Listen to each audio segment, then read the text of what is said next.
c'était tout à fait extraordinaire de voir à quel point les gens de ce village perdu considèrent que le simple fait que Taïba, qui vivait dans un pays aussi riche que la Suisse, pense à eux, même si elle était de là-bas, c'était déjà, au fond, un acte extrêmement important.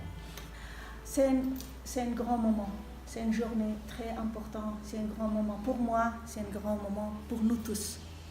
J'ai travaillé très dur pour amener Nakala à ce jour-là. Rien n'aurait été possible sans votre soutien.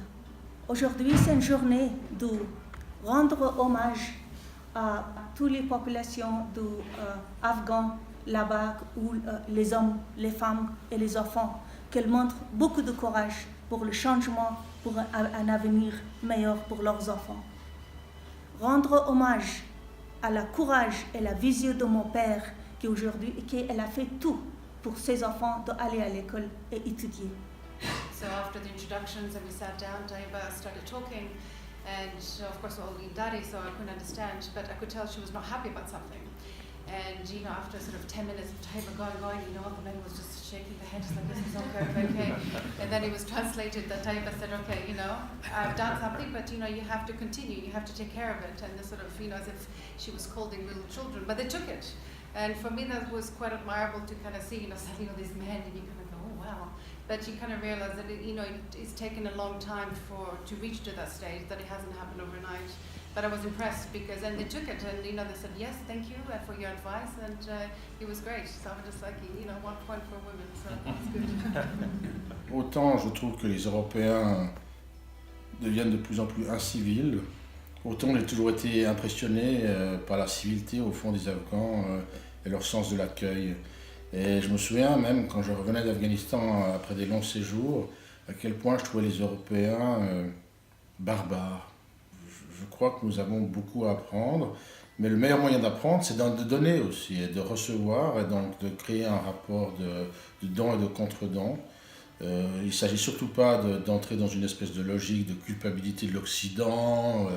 Non, je crois que les Afghans sont aussi demandeurs de connaissances qui viennent de chez nous, mais le meilleur moyen de leur donner ce qu'on a à donner, c'est d'être prêt à recevoir en retour et d'être capable d'identifier toutes les choses qu'ils ont à nous donner. Pourquoi est-ce que vous vous êtes vraiment battu jusqu'au bout pour que ce projet reçoive tout le soutien qu'il méritait? Alors je pense vraiment c'est pour la personnalité de Taïba. J'ai trouvé que c'était une personne extraordinaire. Je l'ai rencontrée la première fois il y a un petit peu moins d'1 an. Et elle m'a convaincue.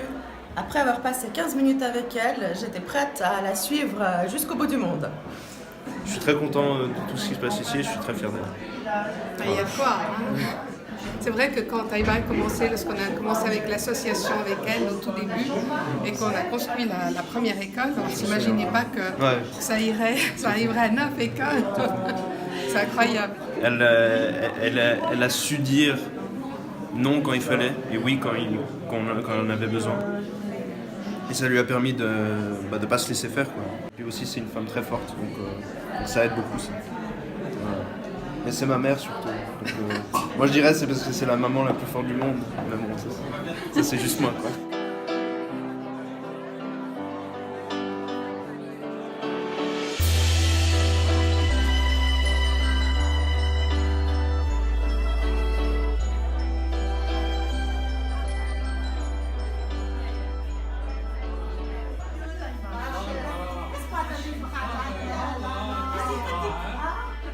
Alors, vous êtes prêts?